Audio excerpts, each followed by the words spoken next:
বাচ্চাদেরকে আজকের সময়ে মোটামুটি 2.5 বছর, 3 বছর, 3.5 বছর, 4 বছরের মধ্যে স্কুলে ভর্তি করিয়ে দেবে।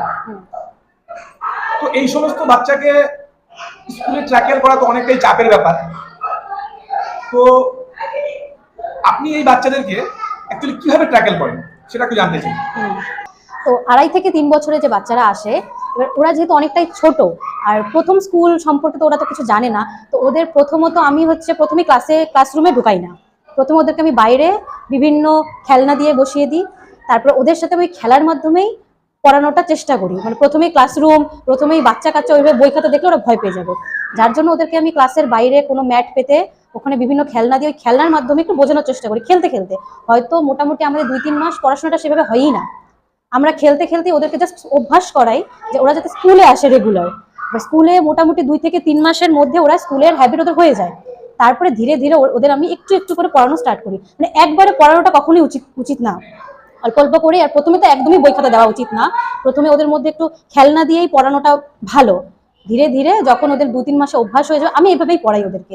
2-3 মাসে অভ্যাস হয়ে গেলে তারপরে যেহেতু ওরা প্রথমে এসেই কান্নাকাটি অনেক কিছুই করে, ওরা কান্নাকাটি চিল্লা হাল্লা, এক একজন বাবা মাকে ছাড়তে চায় না, তো ওদেরকে তখন আমার একটু প্রবলেমই হয়। তো এই জন্য 2-3 মাস আমি গার্জিয়ানদের কাছ থেকে টাইম নেই, যাতে ওদের সাথে আমি খেলতে খেলতে যাতে ওদের অভ্যাসটা করাতে পারি, ওরা যাতে আমাকে দেখে ভয় না পায়। মেইন কথা হচ্ছে ভয় পাওয়ানো যাবে না, ওদের সাথে আমি বন্ধুর মতো মিশি, যাতে ওরা আমার কাছে কোনো প্রবলেম হলেও যেন বলতে পারি। আমি ওদের সাথে এইভাবেই এখনো আমার প্রিয়ঙ্কুরের বাচ্চারা যে কোনো প্রবলেম হলে আমাকে বলতে পারে, এইটুকু ফ্রিডম ওদের মধ্যে আমি দিয়ে রাখছি। তো এইভাবে ধীরে ধীরে করতে করতেই 2-3 মাস পর আমরা পড়া স্টার্ট করি, তাও অল্প অল্প। মানে কোন এজটাতে তোমরা তোমার কাছে যে প্রিয়ঙ্কুর বাচ্চারা থাকে তাদের মোটামুটি এজটা কেমন হয়? 2.5 বছরেরও বাচ্চা আছে যারা সিঁড়ি দিয়ে উঠতেও পারে না, আমি তাদের ধরে ধরেও উঠাই, এরকম অবস্থা।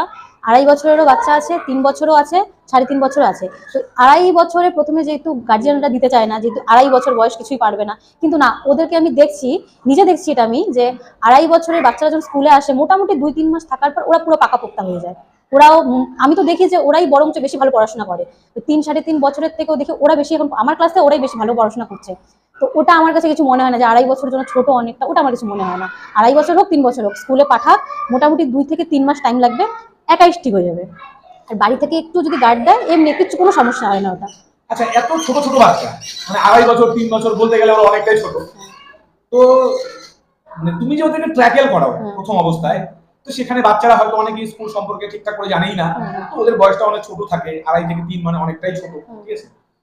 তো তাদের প্রথম যে 2-3টা মাস, মানে 2-3টা মাস যে তুমি ট্র্যাকেল করাও, তো এর ভিতরে কি এরকম রহস্য আছে? কিভাবে তুমি এটাকে ম্যানেজ করো, হ্যান্ডেলিং করো?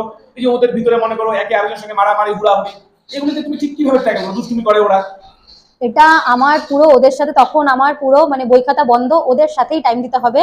আর ওদের সাথে মেইন আমি একদম একদম বাড়িতে মা যেমন থাকে আমাকে ওইভাবেই থাকতে হবে ওদের সাথে। যেহেতু আমার বাড়িতে ছেলে আছে, যেরকম আমি ছেলের সাথে যেভাবে থাকি সেম, হয়তো খাওয়াইও দিচ্ছি, আমি হয়তো বাথরুমে নিয়ে যাচ্ছি, হয়তো ওদের সাথেই বসে আছি। এমনও কিছু বাচ্চা আমি এবার পেলাম যারা হয়তো আমার কোলে বসেই ঘুমাচ্ছে, মানে স্কুলে আসলো এসে হয়তো কান্নাকাটি করা মানে আমাকে কোলে নিতেই হবে। কোলে নিলাম, যেহেতু বাড়িতে মায়ের সাথে সবসময় থাকে, তো মায়ের মতো করে কোলে রাখতে হবে। কোলে রেখে এদিক ওদিক একটু ঘোরাঘুরি করে এটা ওটা বুঝায়ে ব্যাস হয়তো কোলেই ঘুমায় পড়ছে, খাওয়াই দিচ্ছি, এরকম করে সেরকম প্রবলেম আমার হয় না। মানে প্রথম 1 মাস বা ওই 1 মাসই একটু টাইম লাগে আমার, তারপরে সেরকম প্রবলেম আমার হয় না। ওদেরকে আমি মেইন হচ্ছে ওই নিজের বাচ্চার মতো দেখতে হবে, ওই এমনি স্কুলের বাচ্চা দেখলে হবে না, নিজের বাচ্চার মতোই ওদের টেক কেয়ার করতে হবে, তাহলেই ঠিক হয়ে যায়। যাতে ওরা বুঝতে পারে যে স্কুলেও আমার মা আছে একটা, এইটা হচ্ছে মেইন ইম্পর্টেন্ট, খুব ইম্পর্টেন্ট এটা, যে স্কুলেও একটা মা আছে, এরকম তাহলেই হয়ে যাবে। আরেকটা যেটা আমার বিষয় জানার ছিল, যে এই ছোট ছোট বাচ্চাদের আপনি স্কুলে সময় পাচ্ছেন 2 থেকে 3 ঘন্টা, কারণ 24 আওয়ার্সের মধ্যে একটা বাচ্চা আপনার সঙ্গে 2 থেকে 3 ঘন্টা বেশি থাকে না, ঠিক আছে? এইবার সেই সমস্ত বাচ্চাদের মানে একটা বাড়িতে যেহেতু ওরা অনেকটা সময় মার সঙ্গেও থাকে, বাবার সঙ্গেও থাকে, তো সেই সমস্ত প্যারেন্টসদেরকে আপনি কি কিছু বলতে চান? মানে বাড়িতে ওদের অ্যাকচুয়ালি যে বিষয়টা থাকে, বাড়ির পরিবেশটা কেমন হওয়া দরকার? হ্যাঁ, সেটা হচ্ছে যেহেতু আমি 2-3 ঘন্টায় যেটুকু ওদের সাথে থাকি, ওরা মোটামুটি আমার সাথে সেভাবে টাচ হয়েই যায়, মানে ওইভাবেই আমি ওদের সাথে থাকি। আর বাড়িতে আমি গার্জিয়ানদের একটাই বলবো যে বাচ্চাকে একটু, মানে সবাই তো আদরের, আমারও ছেলে আছে খুবই আদরের, কিন্তু একটু হলেও যেহেতু এখন স্কুলে যাবে, 2 দিন পর আরো বড় স্কুলে যাবে, বাইরে ওরা পড়াশোনা করবে, যার জন্য বাচ্চাকে একটু স্ট্রিক্টলি হ্যান্ডেল করতে হবে। মানে যেমন হয়তো বাচ্চা একটু পড়ে গেল, একটু ব্যথা পেলো, একটু কান্নাকাটি করবেই, তার জন্য এত সবসময় এত আদর দেওয়া ভালো না। খুব বেশি ব্যথা পেলো সেটা আমি দেখবো, কিন্তু যখন হালকা পাতলা একটু ব্যথা পাবে, একটু কান্নাকাটি করবে, একটু ছেড়ে দেওয়াই ভালো, যাতে বাচ্চাটা অভ্যাস করতে পারে, তাহলে কি হবে স্কুলেও মানায় নিতে পারবে বাচ্চাটা। তো গার্জেনদের ওটাই বলবো যে স্কুলে দেওয়ার পর মোটামুটি বাচ্চা 2.5 বছর 3 বছর হয়ে গেলে বাচ্চাকে একটু ছাড়া করতেই হবে।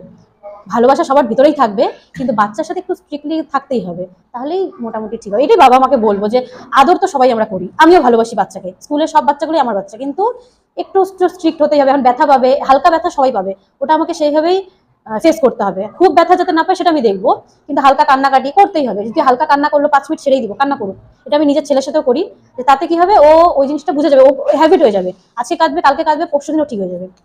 তো ওটাই, মানে কাদার সাথে সাথে আমি দৌড়ে চলে গেলাম, ব্যথা পেলো দৌড়ে চলে, এটা যাতে না হয় আর কি, তাহলে ভালো।